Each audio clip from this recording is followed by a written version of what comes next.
Good evening and welcome to the program The Law of the People and Governance here on Spectrum Television. This is a program that bridges the gap between the government and the people.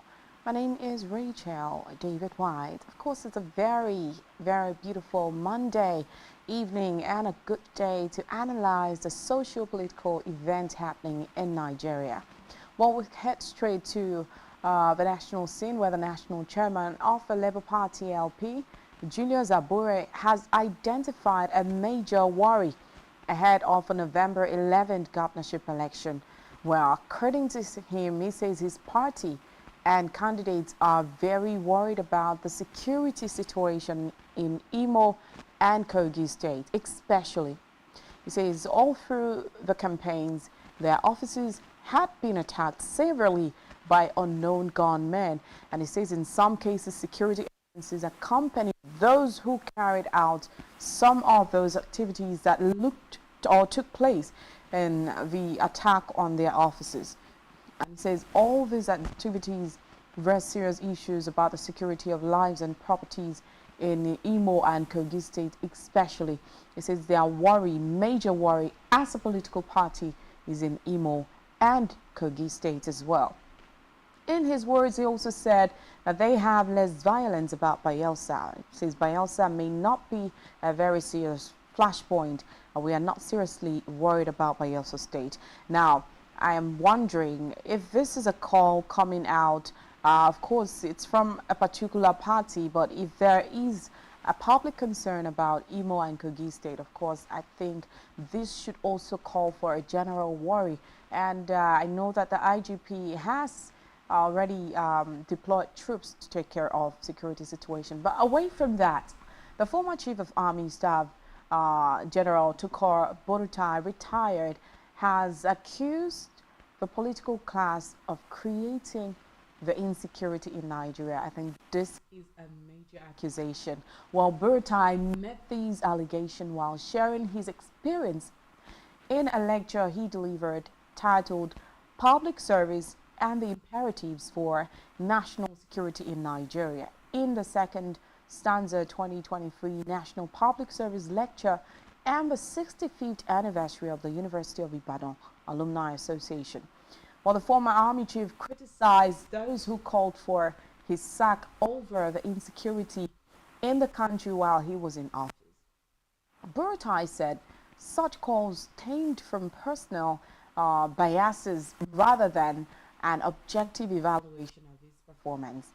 He advised politicians, public servants, as well as civil servants to leave above board by eschewing corruption, which he said had plagued the country's political sphere for decades, eroding public trust and hindering development. And according to him, misappropriation of public funds, bribery, and embezzlement have become too common, delivering resources away from essential services and leaving citizens disillusioned. Well, he also advised politicians to be accountable and transparent. And we are here talking about accountability and transparency from the political class. Well, over the years, I mean, even in this current administration, that's one thing that we are still seeking to solve. Are our political, leaders, persons occupying the, a political class, are they transparent enough? Are they accountable? Are they giving account of what they're doing with every single, money allocated to their different sectors or different offices? These are the major issues that we're talking about. I mean, take a look at the things that are happening. Some time ago, we talked about senators getting SUVs each for over 160 million naira, and then this is happening amid a whole lot of issues surrounding Nigerians, economic hardship that is bedeviling the nation, a whole lot of issues, I must say. So if we are not having leaders who are accountable, then there is a problem because they can't even be transparent. Now, The retired army chief is out calling on the political class, accusing them of being in charge of insecurity problem bedeviling the nation. Don't you think that this is a wake-up call, that we should go deeper, we should ask questions, we should dig deeper as to why is it so? How can we solve this? What are the privileges given to these political, class holders that is making them feel or making them able to make the nation insecure in some way? Well, this is coming from a retired army chief, and so it should be taken as a very important word. Away from that, we'll also look at, of course, another story. Former senator and chieftain of the All Progressives Congress APC, Alex Kadiri, has declared that it would be a tragedy if his party wins the forthcoming November 11th elections in Kogi State. Don't forget that before now, LPJ Abure had said his concerns is in Kogi and Imo State, and now this is another person from the party saying it will be, of course, it won't be a good thing if his party actually wins a governorship election in Kogi State. Now let's see why. The former lawmaker submitted that the APC has not done anything credible in the past years that Governor Yahaya Bello had been in charge. Hence, having another APC governor in charge of the state would be a misnomer. According to him, his party has brought nothing but pain, killings and bloodshed to the people of Kogi State, which have reduced the quality of life of the citizens. Kadiri, who spoke with journalists in Abuja on Saturday, argued that he has always voiced his position to the national leadership of the party, but his opinions have been ignored. While the former lawmaker lamented that criminals are the ones winning elections in Nigeria. This is a strong allegation, I must say, because according to him, they have the funds and are now treating Nigerians like conquered people. Let me pause and talk about this. Don't forget that I'm just trying to connect the dots. Abure had lamented his concerns concerning the elections on the 11th of November in Kogi and Imo State. He talked about insecurity issues. And then the army chief had come to call out the political class for being involved in insecurity in Nigeria. And now we are seeing another person, whenever, for example, a father comes out and tells you, oh, look, my son is a criminal, we have to watch him very well. You have to take that man seriously because he knows his son. This man is saying my party has brought nothing but bloodshed, but pains to the people of Kogi State. And according to him, he has voiced out his concerns countless times to the party at the national level, but he is always being ignored. Well, the former lawmaker who served between 1999 and 2003 also commended Senator Natasha Akpoti-Uduaghan, who was recently affirmed as the Kogi Central Senator for her doggedness and tenacity. I think this is also another major issue we'll be looking at on today's program. Away from that, the Senate has provided reasons for the speedy passage of the 2023 supplementary budget presented by President Bola Tinubu about 48 hours after submission. Well, according to reports, the budget was submitted to the National Assembly by President Tinubu on Tuesday last week, while the National Assembly adjusted its rules to ensure that the bill was passed for both first and second readings on the same day. It was referred to the committees on appropriation in the two chambers who worked on it on Wednesday and presented their report on Thursday.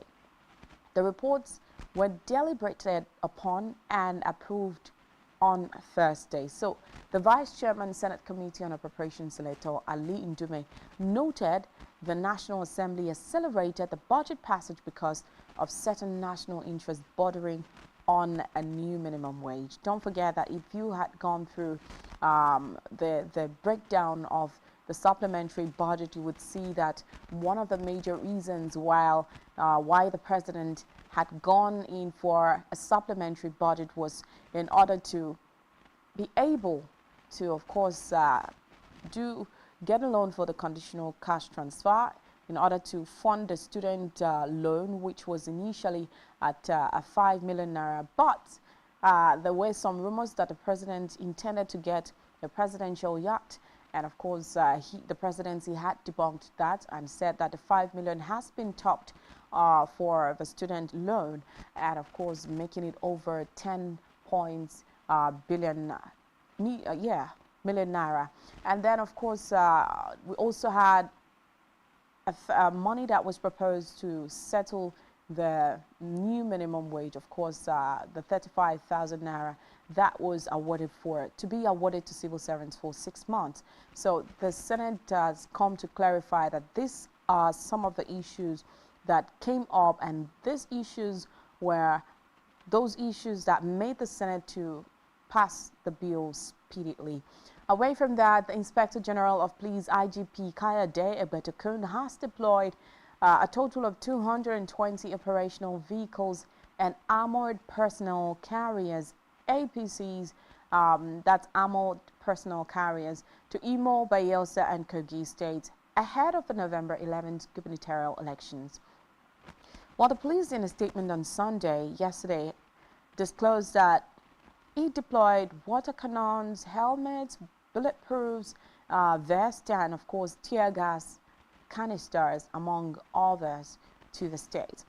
In the words of the IGP, he urges all stakeholders in the three states to embrace peace, uphold the sanctity of the rule of law, and be law-abiding in their endeavors before, during, and after the elections, as the police and other security agencies have been deployed on of course, to visit those states and, of course, be on alert to avert any unruly acts capable of disrupting the elections in any of the state. While the police also noted that in a bid to achieve a smooth electioneering process, the IGP had organized training for police officers involved in election security management.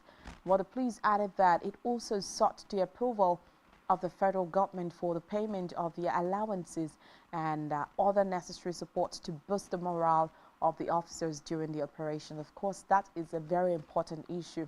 Over the years, we've had, we've talked about these particular operatives, security operatives or officers, and then we talked about their welfare. We've talked about having to make it comfortable for them on their job, because protecting the lives of other people, of course, you need to be comfortable to do that. Finally, of course, the Labour Party presidential candidate in the 2023 election, Peter Obi, has hinted at the 2027 presidency, saying the obedient movement represents a revolution postponed, and that the struggle for a new Nigeria has only just begun. Well, according to reports, Peter Obi made the statement while addressing a press conference today, weeks after the Supreme Court affirmed President Bola Tinubu's victory. And of course, he has vowed to remain steadfast to his commitment to the manifesto presented by the Labour Party during the 2023 presidential campaign. He said that the party will firmly be in the opposition, holding the government accountable, and of course championing the hopes of the Nigerian people. Well, these are some of the reports we'll be looking at today in the course of today's program. So we'll just go on a short break, and when we come right back, of course, we'll be here to discuss better. And the phone lines will be open, so you feel free to join the conversation. We're coming right back. Just stay tuned.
Every day marks a day of significance. That in view of the apology tendered by this former minister who had earlier been cleared by this August Assembly, As we face critical issues, developments and events which shape our social and political landscape here in Nigeria and beyond. Political Spectrum is a program specially designed to help make sense of all the moving parts of developments and occurrences in our nation's polity and political economy. There is nothing wrong with Nigeria, but there's everything wrong. The educational history of public figures holds significance beyond mere biographical details. From executive, legislative and judicial developments at national and subnational levels to international diplomacy and relations. Join us for exclusive interviews with key political figures, expert opinions, analysts, thought-provoking conversations for and against, shedding light on the major issues that matter. We will always keep you updated on the most factual, smartest and unbiased reportage. Stay tuned to Political Spectrum. Political Spectrum. All sides matter at the round table. Political Spectrum. Exclusive to Spectrum Television.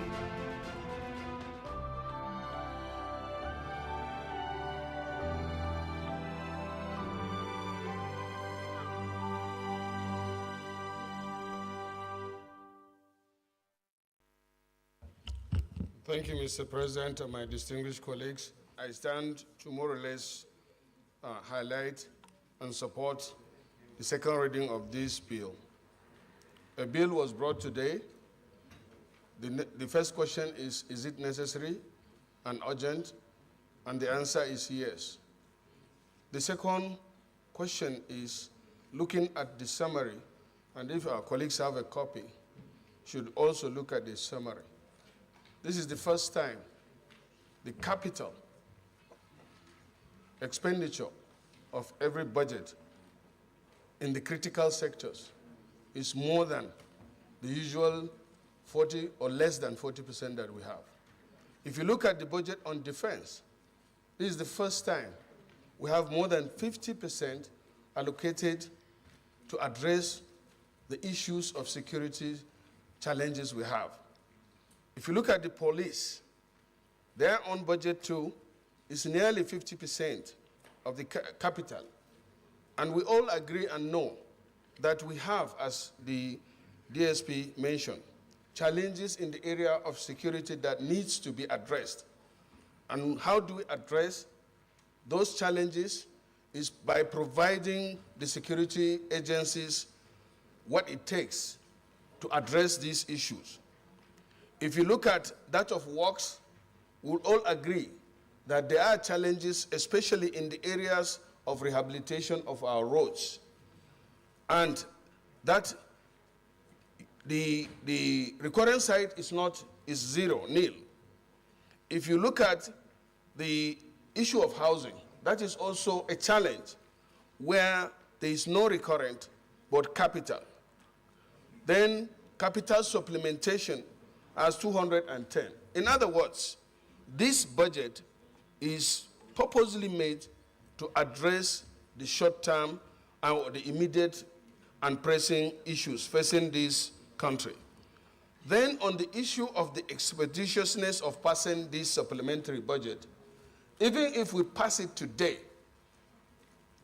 unless this House also gives its lifespan extension, it will expire in 8 weeks. And that is 2 months. We only have November and December. I hope my colleagues, with this little explanation, would understand why this Senate should expeditiously pass the supplementary budget so that we'll cover these gaps that are already existing.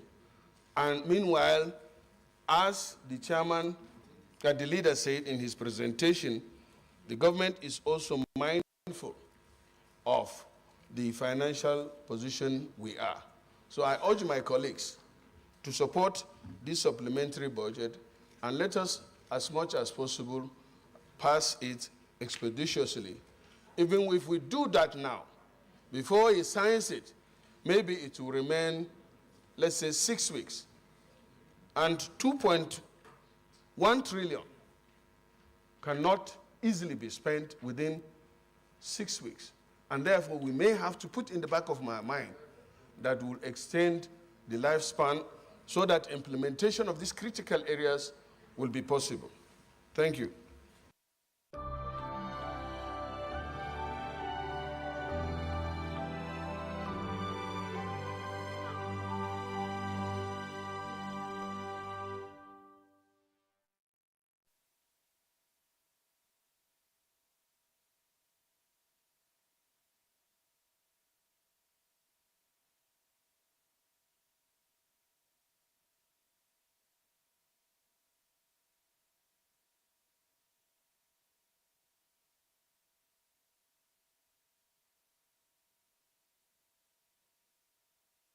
We have the continuing behavior of some of the political actors, which impedes the conduct of free and fair elections. So we are going to start today by meeting those who are going to secure the environment for us to conduct elections, and to hear from you what are the issues, what are the challenges, what are the things that we need to do with only 8 days to the election. The election is holding next weekend on Saturday, the 11th, meaning that we have time to recover in case there are issues that we need to address. And what can we do together to ensure that we deliver credible elections? As I keep repeating, INEC is not a political party. We do not have a candidate in this election. The responsibility of who becomes the next governor of Imo State is entirely in the hands of the voters of Imo State.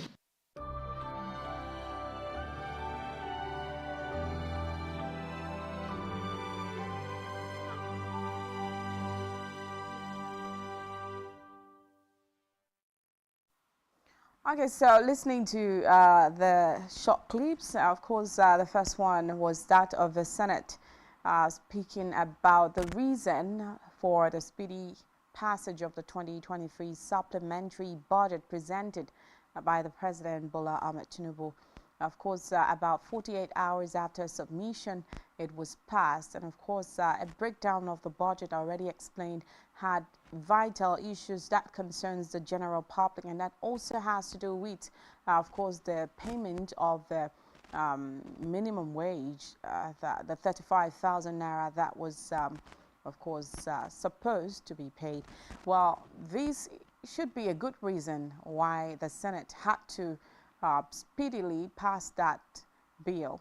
And of course, it is a normal thing for any administration to come up with a supplementary budget. Don't forget that before the president came in, certain things had already gone wrong. I remembered of course, the presidency is saying it inherited high inflation and, of course, a whole lot of bad economy from the past administration. So a whole lot of things was already on ground, and coupled with the naira inflation, coupled with other issues, removal of petrol subsidy, things had gone the way this administration never expected. Of course, that already gave reason for a supplementary budget to come up, which is already been passed as a bill. Well, we'll go on a short break. We'll come right back. I guess we'll be here, and of course, we'll be discussing about the concerns of Julius Abure, the national chairman of the Labour Party. We'll come right back. Stay tuned.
Welcome back. It's still the program, The Law of the People and Governance, here on Spectrum Television. And of course, we are looking at some of the trending issues that are happening, that are currently happening in Nigeria. What's trending in Nigeria? Of course, social-political issues, as long as it concerns Nigeria. Well, today we'll be looking at some reports which already gave us a summary. And of course, I will be talking to our guest who is live already on standby via audio call. We're talking to a social-political analyst, David. Good evening, David, and welcome to the show. Yeah, good evening, Rachel. Thank you for having me. All right. Well, I'd like us to, before then, how are you doing? Very well, thank you. Thank you very much. All right, so. How about you? I'm fine. I'm fine as well. I'm fine. It's good to have you on the show. My pleasure, thank you. All right, so we're looking at some reports today, and the first one we'll be starting from is the concerns of the national chairman of the Labour Party, Julius Abure.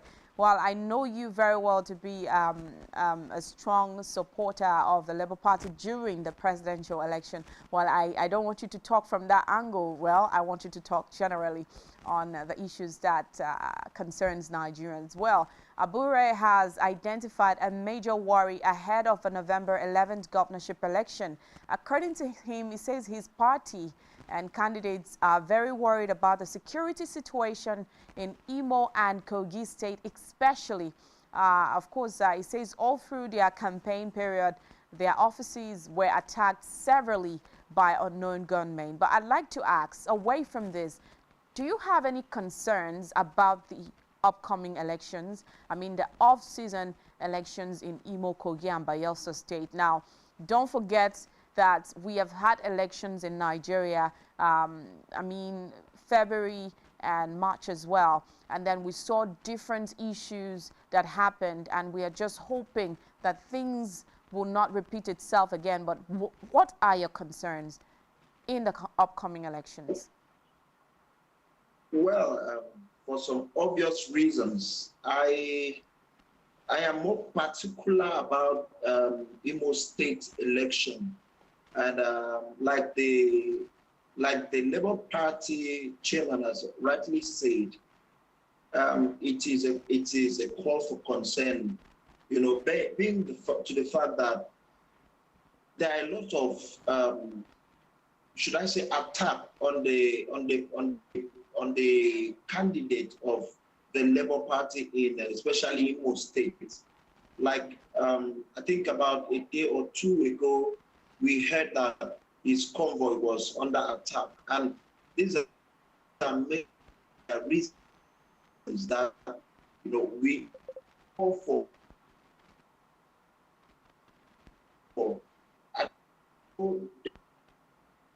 plans that the police have in place, but it's a call for serious concern, because the federal government has to give the citizens the assurance that it will be violence free. So that's my. Okay. Now, I'd just like to take our minds back to the just concluded elections. Of course, this is tilting towards the side of the Independent National Electoral Commission. Now, going back to what we saw during the past elections, and then, do you have any worry on INEC's path? Do you think that this time around we should give them a trust that they will deliver a free, fair, and credible elections and keep to their words? Well, there are different promises which the INEC chairman made, Professor Mahmoud Yakubu, including transmission of result in real time and all of that. And then we are having them handle this situation or giving them this role to play once again. Do you have any concerns pertaining or on INEC's path? Do you have any concerns?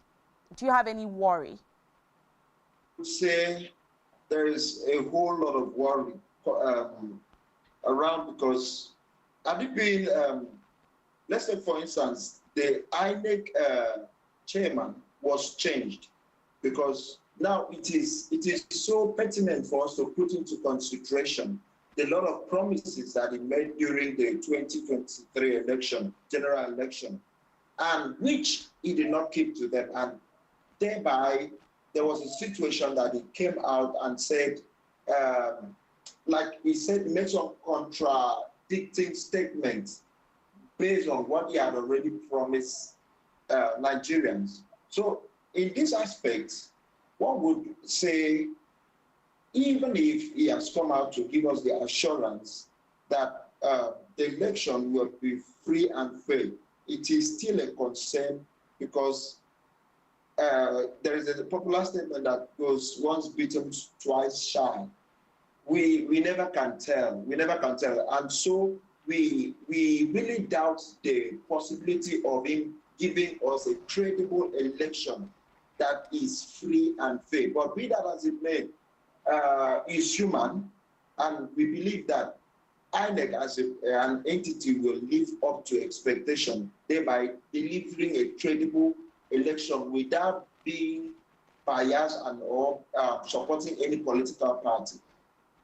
Okay, in your words, it's just a follow-up question. Are you of the school of thought that the INEC chairman would have been changed before now, or do you think Obviously, that he is biased yes. in any way? Yes. Why yes. do you think he's With biased? all amount of sincerity, it should have been changed in the sense that he gave us, not just in Nigeria, you and I, you can attest to this fact. Of course, he went to a global stage and made some promises that the election will be transmitted in real time. And you will also agree with me that after then, he was the same person that came up and made some contradicting statements.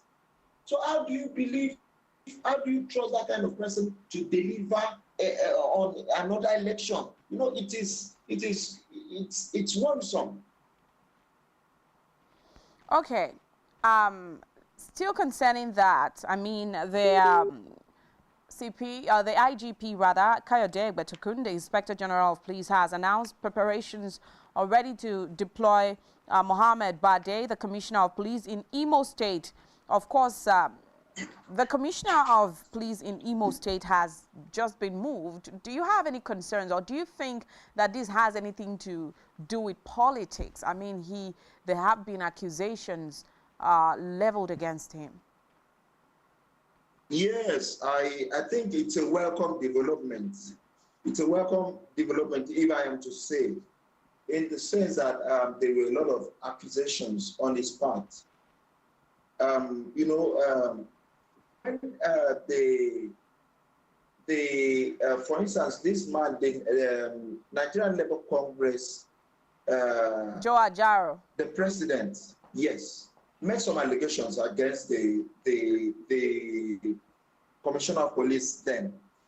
And one of the conditions he gave was that the man should be removed from office, should be changed. And I think that was a very smart move. But be that as it may, this is politics. There are rooms for manipulation, no doubt. I am accusing anybody, but I wouldn't say changing the Commissioner of Police would change anything. I wouldn't say that in I think that's where the affirmation. point I was coming to. I mean, you're changing the CP. Does it change anything?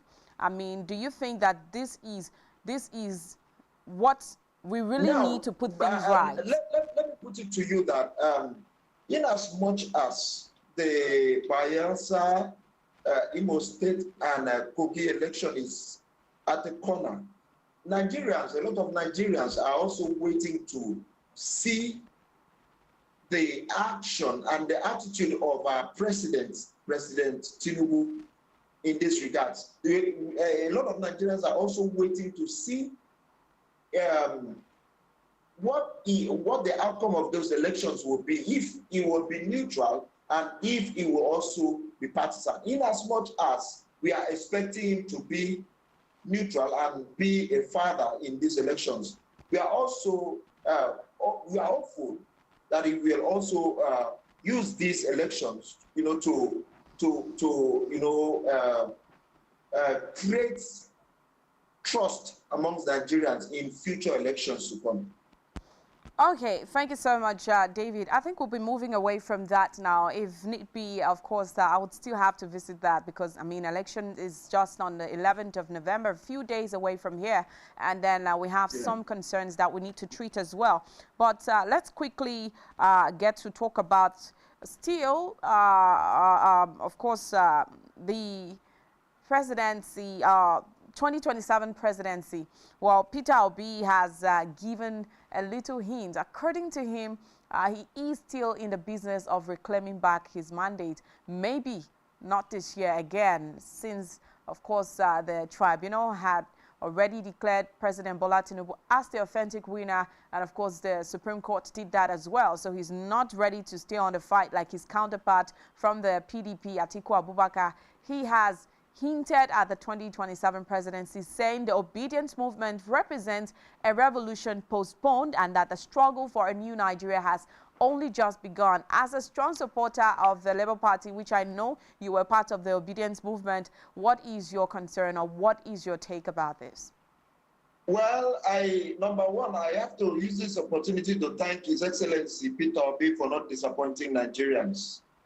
Yes, I'm saying this because a lot of us are happy with the development. We are proud of him, and we are also as well, being objective to the fact that he is being futuristic and he adhered to the call to save Nigeria, not just because he has that vision of saving Nigeria, but because he has had the backing of millions of Nigerians on his side. So, first of all, I want to thank him for being, giving us hope that Nigeria will be better. Even if after the Supreme Court and all that, he has still come out to being able to tell us that, look, it might look like it is over, but this is just the beginning. And now a lot of us will live with that, mentality that this is just the beginning. And trust me, come 2027, a lot of Nigerians will wake up to this call. And trust me, Nigeria will get better by force. Okay, but do you see Mr. Peter Obi having the ticket, okay, from his party? And also, what is the possibility that he will succeed in 2027 election? I mean, he has come out this time. Don't you think that it may come by that time? Then your party would just say, oh, let's try another candidate. Let me tell you, the party, I need to correct something. Obedient movement and the Labour Force. Sorry, I'd like to bring you back a little. We had some disconnection. You said the obedient movement and the party. Go ahead. Now, what I'm saying is that obedient movement and Labour Party are two different entities. Okay. In the sense that obedient movement was there before Labour Party came on board. Now, obedient movement came as a result of one man being Peter Obi. Now, even if the Labour Party decide to give another person their ticket, I would say that they are doing themselves more harm than good, in the sense that this is a party that has long gone. But one man came on board, revived the party, made the party to become the main opposition party in Nigeria today. And now you are telling me that the same party will now do away with the man and bring another person on board. That is just like shooting yourself with a gun. So in as much as this is politics, I'm not disputing the fact that it is not possible. I'm also of the opinion that Labour Party may not want to take that risk. And as such, Peter Obi, which I know is a very smart politician, is also open for collaboration from any political party, which does not stop the obedient movement from following. We are following back to back. Okay, you know, I like the confidence that you have on your principal, Peter Obi, you know, talking about the party having to return him, even if, of course, come 2027 presidential elections. But let me ask a question, because oftentimes I get to talk with the obedient supporters, or yes, and then there's this strong confidence that is embedded, or would I say there's this confidence that is saddled upon his shoulder by his supporters for the fact that they believe that he can change a whole lot of things. Now, what do you think that he would have done differently that this administration is not getting it right? Number one is that Peter Obi, His Excellency, has made this pronouncement so many times that he will reduce the cost of governance in Nigeria. Now, let's look at it. It is just a few months after the election, and now you are seeing the senators are acquiring about 150-something million vehicles for each senator or whatever. That is when a lot of people, the masses I'm talking about, they are suffering. People really have what to eat.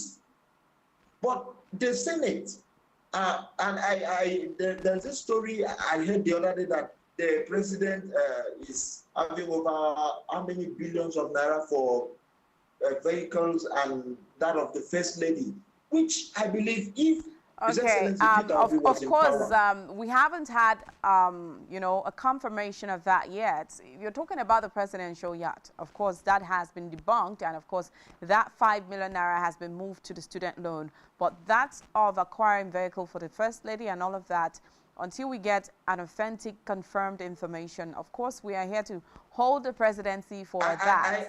I just pray that should not be true. I just pray that should not be true. But in the case of senators occupying, buying vehicles worth 150-something million, that is, I don't know how the direction the country is going. You know, it is mostly worrisome, you know, thinking about, I don't know if they put into consideration what the masses are going through. These are many more wouldn't have happened if His Excellency Dr. Peter Obi was in power.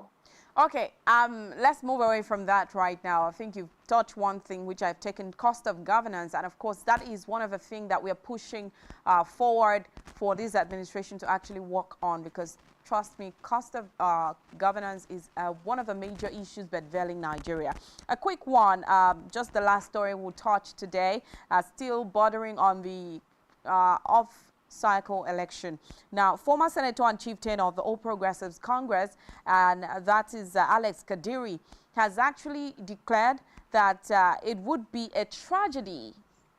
He says it would be a tragedy if his party wins the forthcoming November governorship election in Kogi State. Now, he says that the APC has not done anything. According to him, he says the APC has not done anything for the people of Kogi State, and of course, yeah, he says in the past years that Governor Yahaya Bello has been in charge, he says having another APC governor in charge of the state would be a misnomer. And according to him, he says his party has brought nothing but pain, killings, and bloodshed to the people of Kogi State, which have reduced the quality of life of the citizens. And now this is someone who is in the party coming to talk about the party. I mean, that sounds like sarcasm. I don't know, you know. If you ask me, there is a popular saying in where I come from. Permit me to use my language at this point. It goes thus. It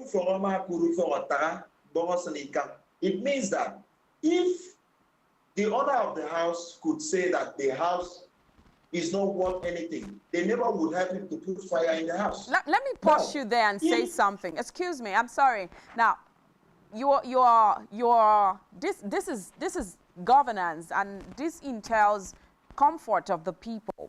Now, if there is a structure of course, a party which is like a house, and we are all under this house, and then this house is not serving the people. Is it not cool, since we are all working for the common good of the people, minus the party, okay, to come now, out listen, and call for this is how a politics correction? Can you hear me? I can hear you. Go ahead. Now, what I'm saying is that most politicians, in fact, let me say 80% or 85%, if I'm not mistaken, of our politicians do not really care about their masses. What they care about is what comes into their pocket. Now, if a member of a political party could have the boldness to come out, before I say this, have you been to Kogi before? If you go to Kogi state today, you will realize that nothing is happening in that state. For the past 8 years, that someone has been a governor. I don't know who that man is, and I commend him for having the boldness to come out and say that, to say the truth, because a sitting governor has been there and making a mess of himself for almost 8 years, and then you want to replace him by putting another person that is almost like him. So I really commend the man for coming out to say the truth. But I just wish the people of Kogi State will listen to this advice, because most times we are blindfolded by politics. That the masses will now get to the situation of collecting peanuts and then at the end voting for the wrong candidate. This structure of the thing that we are talking about, structure is not helping the masses. Structure is only to help the politicians. At the end, to put another mix of a politician to be on the affairs of the state. So I just wish the people will be wise enough this time to reject what is bad and then accept what is good. At this point, I'm not in support of any candidate, but the people of the state, they know who they want. They know who will be better for them. Let them go for it. Okay. Thank you so much, David. It's been a good time with you on the show. Now, just your last advice for the people in a second, because we're running out of time. My advice to Nigerians is that let us be optimistic. It is not yet over. Despite what we are going through today in Nigeria, Nigeria shall become great one day. Thank you. Thank you so very much for having me. All right, thank you. Do have a great day. All right, coming back to the people, thank you so much for staying glued. It's been the program, The Law of the People and Governance, here on Spectrum Television. Well, like my guest said, be optimistic. It is not over until it is over. We can have a better Nigeria again. And of course, let the elections be peaceful. And I don't want to say as always, but let it be peaceful. So don't forget to follow us on social media and subscribe to our YouTube channel, all of which you can find on our website, SpectrumTVLive.ng. And also follow me on X at RECHWHYTE, all as one word, Rach White. Catch you again tomorrow. My name is Rachel David White. Bye.